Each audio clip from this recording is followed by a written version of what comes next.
अस्सलाम वालेकुम जी स्टूडेंट्स, क्या हाल है आपके। हमारे साथ आज हमारे एचआर गुरु मौजूद हैं sir Ghulam sir. Sir thank you. Thank you.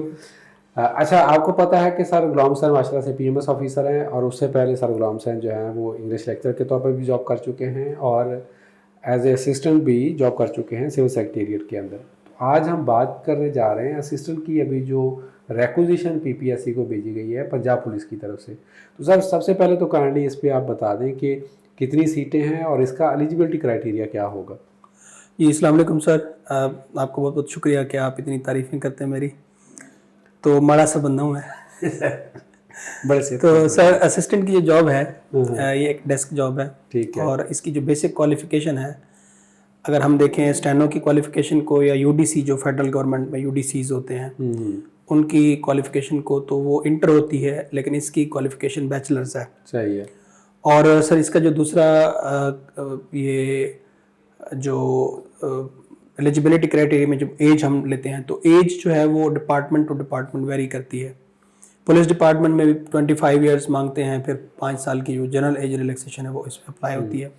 और ये ऐड पे डिपेंड करता है। जब अभी तो रिक्विजिशन जो पंजाब पुलिस में असिस्टेंट की जो पोस्ट्स आई हैं उनकी रिक्विजिशन आई है, तो ऐड आएगा तो एज का तब ये फैक्टर देखा जाएगा।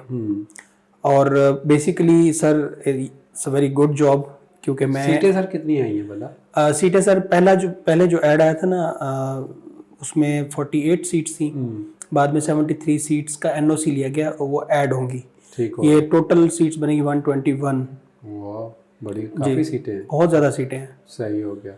तो इसका पहला ऐड सब कब आया था? ऐड आया था या रिक्विजिशन आई थी सर? नहीं, ऐड आया था, उस पर अप्लाई भी किया था लोगों ने। अच्छा। 48 सीट्स पे। तो इसकी अब दोबारा अलहदा से नई ऐड आएगी फिर इनकी? जी दोबारा ऐड आएगी। तो जो जिन लोगों ने पहले अप्लाई किया हुआ है वो दोबारा इस पे अप्लाई नहीं करेंगे, और जो नए लोग अप्लाई करेंगे वो कर सकेंगे। ठीक हो गया। That's good, that's good.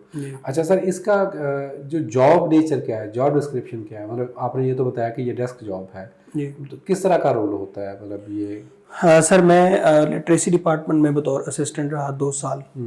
तो बेसिकली इनका जो फंक्शन होता है वो फाइलिंग का होता है। ठीक है। जो clerical type ministerial type work होता है वो होता है। इसमें फाइलिंग में आपका वो तमाम रेफरेंसिंग आ जाती है, इंडेक्सिंग, उसमें फ्लैगिंग, नोटिंग, ड्राफ्टिंग, ठीक है, मेंटेनेंस ऑफ द रिकॉर्ड जिसमें हमको रिकॉर्ड कीपिंग कहते हैं, और डायरी डिस्पैच सारा इसमें आता है। मतलब मैं जब स्टार्ट में गया था तो मैंने डायरी डिस्पैच का काम भी किया था। ठीक है। हालांकि डायरी डिस्पैच का जो काम है वो जूनियर क्लर्क करता होता है, लेकिन असिस्टेंट को भी बाज़ दफ़ा करना पड़ता है। ठीक है। उसके साथ जो सर जितनी कोरेस्पोंडेंस होती है, जो इशू होते हैं लेटर, या जो लेटर आपने रिसीव करने होते हैं, उसका सारा रिकॉर्ड और फाइलों में पुटअप करना। बेसिकली काम जो है वो नोटिंग ड्राफ्टिंग का ही होता है। जब उसने पुटअप करनी होती है फाइल सीनियर अफसर को, इमीडिएट बॉस को फॉर द रिकमेंडेशंस, या फिर डीएफए अप्रूव कराना होता है जिसको हम कहते हैं कि ड्राफ्ट लेटर जो वो बनाता है उसको अप्रूव। समटाइम्स इसको टाइपिंग का काम भी करना पड़ता है, कंप्यूटर पे भी काम करना पड़ता है। और साथ साथ इसके जो मुख्तलिफ ब्रांचों के आपस में कोरेस्पोंडेंस होती है वो भी इसी ने करनी होती है, या किसी और डिपार्टमेंट से करनी होती है, वो भी इन्होंने करनी होती है। और बेसिकली ये सर एक बहुत ही इम्पोर्टेंट सीट है। मतलब इसको आप ये नहीं कह सकते, इसमें रूल्स रेगुलेशंस जो वो कोई डिपार्टमेंट डिवाइस करता है, किसी डिपार्टमेंट में मीटिंग हुई है उसके मिनट्स मेंटेन करने हैं, वो इन्होंने करने होते हैं। सही है। मतलब एक की रोल है to the upper and the lower. ये दरमियान में आप कह सकते हैं कि दरमियान में एक टीयर बन जाता है। एक टीयर बन जाता है। अच्छा, इसकी पोस्टिंग सर कहाँ कहाँ पे होगी? डिस्ट्रिक्ट्स में भी होगी, ज़ाहिर बात डीपी ऑफिस के अंदर भी होगी? सर ये ऑल पंजाब पोस्ट हैं। एजी ऑफिस में भी और आईजी पंजाब ऑफिस में भी होगी? बिल्कुल। ठीक है।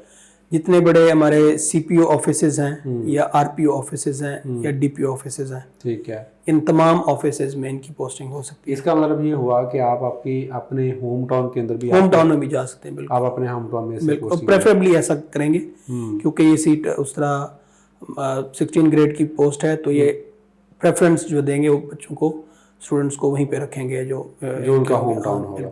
सैलरी सा स्ट्रक्चर इसका क्या होगा, मतलब अराउंड अबाउट क्या सैलरी सर नॉर्मली देखी जाए तो 16 ग्रेड की जो बेसिक पे होती है वो 20 से स्टार्ट होती है।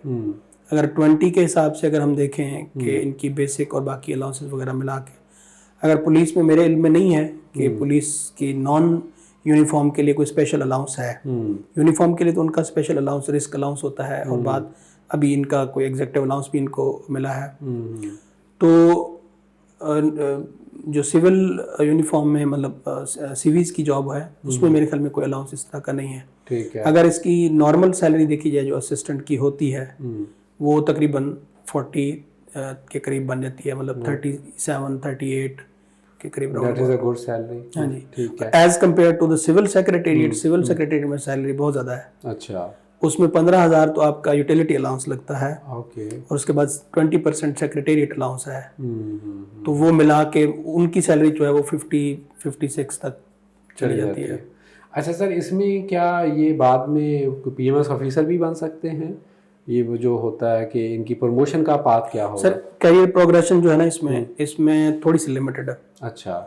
मतलब 5 to 8 ईयर्स के एक्सपीरियंस में सीनियरिटी कम फिटनेस पे इनको प्रमोशन देते हैं सुप्रीडेंट पे।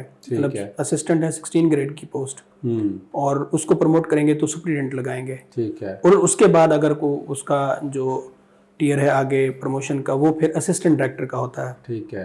Good good. और मतलब इसमें बड़ा एक लॉन्ग जर्नी है। लॉन्ग जर्नी है। अच्छा सर, जो बहुत सारे स्टूडेंट्स जो होते हैं जिनका मतलब थोड़ा होता है कि वो CSS PMS की तैयारी कर रहे होते हैं, लेकिन वो उनको बड़ा देर से ख्याल आता है और उनकी एज भी गुजर रही होती है, तो वो चाह रहे होते हैं कि कोई जॉब कोई उनको ऐसी मिल जाए कि जहाँ से वो उनको एज रिलैक्सेशन भी मिल जाए और गवर्नमेंट जॉब भी सिक्योर हो जाए। तो डू यू रिकमेंडेड कि जो CSS PMS की तैयारी बच्चे कर रहे हैं वो जो जॉब ऑप्ट करें, क्योंकि नॉर्मली तो पुलिस के अंदर जो है वो बड़ी मुश्किल जॉब होती है, साथ में फिर CSS PMS की तैयारी नहीं हो पाती। सर जॉब थोड़ी सी हेक्टिक है क्योंकि पुलिस की जो रूटीन है वो उस तरह से होती है, लेकिन इसकी जो काम की नेचर है ना वो मैच करती है आपके तैयारी से। ठीक है। मतलब आपने रोज लेटर लिखना है, आपकी अंग्रेजी ठीक हो रही होती है। ठीक है। आपने रोजाना कम्युनिकेट करना है, समटाइम्स आपको कोई आपका गिवन फाइल जो है वो ब्रीफ भी करनी पड़ती है सीनियर ऑफिसर्स को। तो जब आप ब्रीफिंग देते हैं तो आपके थोड़े आइडियाज क्लियर होते हैं, ऑफिसर के साथ कम्युनिकेशन आपकी बेहतर होती है। ठीक हो गया। तो सर मतलब आप कह सकते हैं कि एक अगर वो जो कैंडिडेट है वो अगर चाहे तो इस जॉब से भी बेनिफिट ले सकता है और काफ़ी बेहतर कर सकता है। अच्छा, इसका सर एग्जाम नॉर्मली तो होता है कि जनरल नॉलेज बेस एग्जाम ही होता है। जी बिल्कुल। ठीक है। बिल्कुल। अभी 2 के PPSC ने को अपना क्वेश्चन बैंक थोड़ा चेंज किया है, बट अगेन क्वेश्चन जो है जो पेपर है वो तो इसमें जनरल नॉलेज बेस ही होगा। सर प्रीवियसली जो पिछले मतलब 2011 से ऑनवर्ड्स 16-17 तक जो एग्जाम होता आया था असिस्टेंट का वो डिस्क्रिप्टिव होता था और अंग्रेजी का एक ही पेपर होता था। अच्छा। अंग्रेजी का और उर्दू का मिक्स होता था। अच्छा। उसमें ट्रांसलेशन, मुहावरात, छोटा सा शॉर्ट ऐसे होता था, एक प्रेसी होती थी।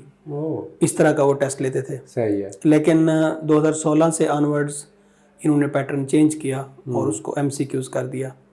अब क्योंकि जो रिसेंट आपके सामने वाक़यात हुए हैं कि MCQs पेपर जो है वो लीक होते रहे हैं, तो डिस्क्रिप्टिव टेस्ट की उम्मीद भी रखी जा सकती है कि इस पर कहीं वो डिस्क्रिप्टिव टेस्ट ना रख लें। जो इट मीन्स कि वो तो इट डिपेंड्स अपॉन के जब ऐड आएगी तो उसके अंदर से फर्दर इसमें बातें पता चलेंगी सारा इसका क्या प्रोसीजर होगा। कोई चीज़ सर आप ऐड करना मैं सर ये बताना चाहता हूँ कि असिस्टेंट पुलिस और असिस्टेंट सिविल सेक्रेटेरिएट में थोड़ा सा डिफरेंट बताना चाहता हूँ। असिस्टेंट मेरे एक जानने वाले हैं 2009 में असिस्टेंट भर्ती हुए थे सिविल सेक्रेटेरिएट में। सिविल सेक्रेटेरिएट में। ठीक है। और वो इस वक्त 17 में सुप्रीडेंट हो गए हैं। ठीक है। और विद इन 2 ईयर्स वो SO हो जाएंगे। ठीक है। और अभी भी वो SO लगे हुए हैं। ठीक हो गया। अभी भी वो SO लगे हुए हैं। ठीक है। सेक्शन ऑफिसर लगे हुए हैं। उसके बाद मतलब वो जो 2 साल गुजारने हैं सुप्रीडेंट बनने के बाद वो PMS कैडर में अब्जॉर्ब हो जाएंगे।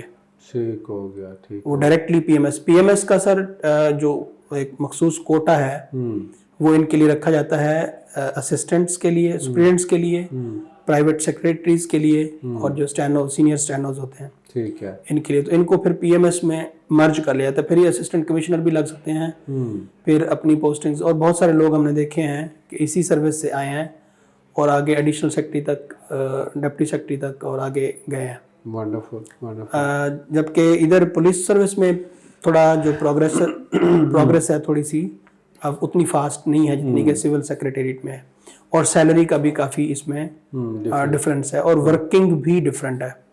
ठीक हो। वहाँ पे कुछ डिपार्टमेंट्स में, सिविल सेक्रेटेरिएट में कुछ डिपार्टमेंट्स में काम ज़्यादा होता है, कुछ में कम होता है।